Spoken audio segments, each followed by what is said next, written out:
Assalamualaikum soleh-soleha. Hari ini kita akan belajar tema 6 subtema 1. Nah, pada pembelajaran tema 6 ini kita akan membahas tentang menuju masyarakat sehat. Sebelum belajar, mari kita awali dengan mengucapkan Bismillahirrahmanirrahim. Simak baik-baik apa yang akan saja sampaikan dan kerjakan tugasnya ya. Kewajiban mengisi kemerdekaan di lingkungan rumah. Nah, kemerdekaan negara Indonesia ini diperoleh tidak secara gratis ya, tentunya berkat perjuangan para pahlawan. Nah, para pahlawan ini mengorbankan jiwa, raga, tenaga, dan pikiran untuk menjadikan negara kita menjadi negara merdeka dan berdaulat. Nah, oleh karena itu, setiap warga negara Indonesia ini wajib untuk mengisi, menjaga, dan mempertahankan kemerdekaan yang didapat oleh generasi terdahulu. Jangan sampai kita yang hidup sekarang ini menyia-nyiakan apa yang sudah diperjuangkan oleh para pahlawan kita. Karena tentunya merdeka ini sesuatu yang sangat berharga. Salah satu cara mengisi kemerdekaan yang bisa kita lakukan dalam kehidupan sehari-hari misalnya menjaga kelestarian lingkungan hidup sekitar. Kenapa? Karena lingkungan hidup yang sehat tentunya akan mendorong terwujudnya masyarakat yang kuat. Nah, selain itu, kewajiban lain yang bisa kita lakukan mendaur ulang limbah atau sampah yang dapat merusak lingkungan serta membersihkan selokan. Nah, apa akibatnya jika kita tidak peduli terhadap lingkungan? Akibatnya adalah akan berdampak juga terhadap kelestarian lingkungan. Misalnya lingkungan kita jadi tercemar, terhambatnya aliran air di selokan karena ada sampah yang menyumbat. Nah, maka sebagai penerus bangsa, kalian harus mengisi kemerdekaan dengan hal-hal yang positif.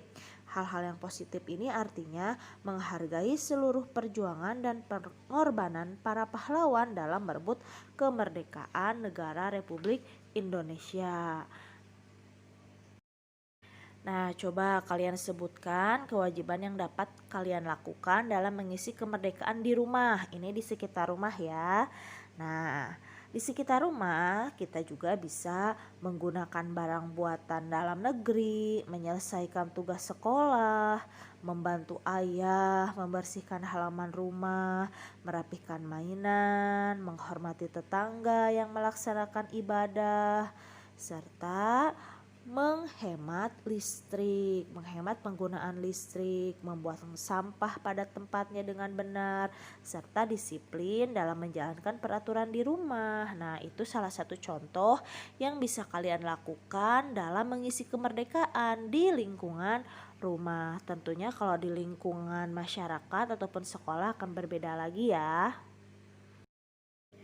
Proklamasi Kemerdekaan Indonesia. Tentunya sejarah negara Indonesia untuk mencapai kemerdekaan tidaklah singkat. Negara kita harus dijajah oleh berbagai negara asing sebelum bisa melakukan proklamasi. Nah, proklamasi ini merupakan puncak atau cita-cita dari seluruh bangsa Indonesia karena proklamasi ini merupakan pernyataan kemerdekaan dari penjajahan negara lain.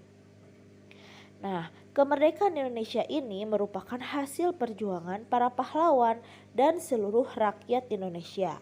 Proklamasi kemerdekaan Indonesia ini diperjuangkan sejak zaman penjajahan Belanda hingga zaman penjajahan Jepang.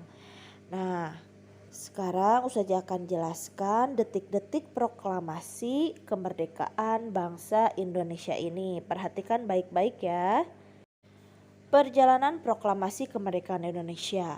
Pada bulan Agustus 1945, Jepang kalah dari sekutu sebagai tanda berakhir Perang Dunia II. Jadi pada saat itu di dunia itu sedang terjadi Perang Dunia Kedua. Nah, kebetulan pada saat itu Jepang itu kalah sehingga Jepang memerlukan bantuan dari negara jajahannya. Siapa negara jajahannya? Negara kita. Nah, karena Jepang itu kalah, maka dia membutuhkan bantuan dari rakyat Indonesia. Maka dari itu, Jepang berusaha menarik simpati rakyat Indonesia dengan mengizinkan pengibaran bendera merah putih dan penggunaan bahasa Indonesia sebagai bahasa resmi. Nah, Jepang juga pada saat itu menjanjikan kemerdekaan kepada Indonesia.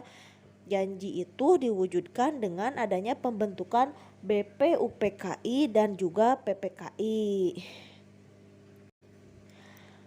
Kabar Jepang kalah dari sekutu ini didengar oleh Sultan Syahrir melalui radio. Kemudian oleh beliau langsung disampaikan kepada Soekarno dan Muhammad Hatta. Sultan Syahrir ini dan golongan muda mendesak Soekarno dan Hatta untuk segera memproklamasikan kemerdekaan Indonesia. Namun Soekarno tidak menyetujui dengan alasan menunggu dulu keputusan dari sidang PPKI untuk menghindari adanya pertumpahan darah. Namun ternyata golongan muda ini tidak setuju dengan keinginan Soekarno karena mereka menginginkan Indonesia ini meraih kemerdekaan melalui perjuangan sendiri. Mereka pun akhirnya membawa Soekarno dan Hatta ke Rengas Dengklok. Tindakan ini bertujuan untuk melindungi Soekarno dan Hatta dari pengaruh Jepang sehingga dapat segera memproklamasikan kemerdekaan Indonesia. Nah, setelah berdiskusi, Soekarno dan Hatta setuju untuk segera memproklamasikan kemerdekaan. Setelah itu, golongan muda Soekarno dan Hatta kembali ke Jakarta dan menuju rumah Laksamana Maeda untuk menyusun teks proklamasi.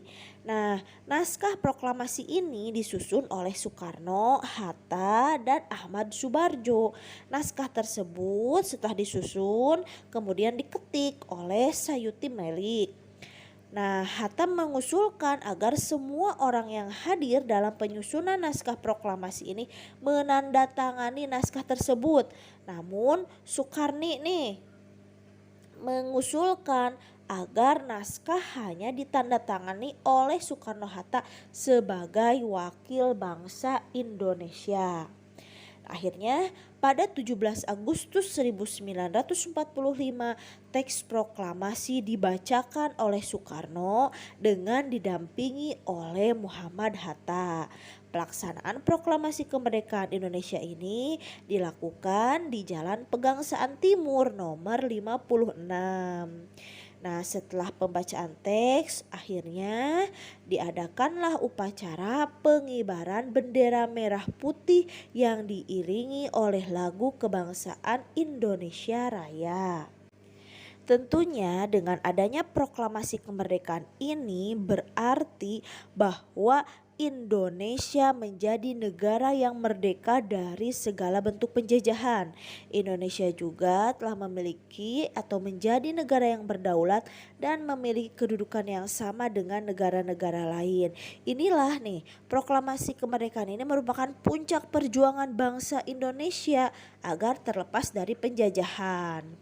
Nah, namun ternyata setelah proklamasi kemerdekaan Indonesia tidak serta-merta bangsa asing ini meninggalkan negara Indonesia. Setelah proklamasi tentunya ada perjuangan-perjuangan lain yang dilakukan oleh bangsa Indonesia untuk melawan bangsa asing.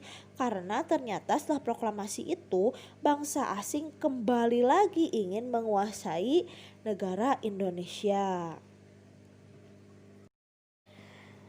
Oke, sekarang materi selanjutnya yaitu tentang kata kunci yang terdapat pada judul teks non-fiksi. Apa itu teks non-fiksi? Teks non-fiksi merupakan teks yang ditulis berdasarkan data atau kenyataan yang ada. Jadi informasi dari teks non-fiksi ini dapat diperkirakan dengan cara mengetahui kata kunci yang terdapat pada judulnya. Nah, kata kunci ini merupakan kata penting yang menggambarkan isi dari sebuah teks. Jadi, judul teks non-fiksi ini tentunya mengandung kata kunci yang menggambarkan isi dari teks tersebut. Dan kita bisa menemukan kata kunci tersebut pada judul teks non-fiksi. Perhatikan judul bacaan berikut. Kewajiban mengisi kemerdekaan di lingkungan rumah. Nah, pada judul teks non-fiksi tersebut ini kata kuncinya adalah yang pertama kewajiban, yang kedua mengisi kemerdekaan, dan yang ketiga lingkungan rumah. Sehingga dari kata kunci tersebut kita bisa memperkirakan bahwa isi dari teks tersebut tentunya berkaitan dengan kewajiban apa saja yang bisa dilakukan di lingkungan rumah dalam mengisi kemerdekaan.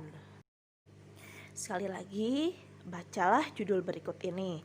Lingkungan sekolah yang sehat. Tentukan kata kunci dari judul tersebut. Dari judul tersebut kita bisa menemukan kata kuncinya, yaitu lingkungan sekolah dan juga sehat. Sehingga isi dari teks dengan judul tersebut tentunya akan berkaitan dengan gambaran lingkungan sekolah yang sehat. Paham ya tentang kata kunci yang terdapat pada teks non-fiksi.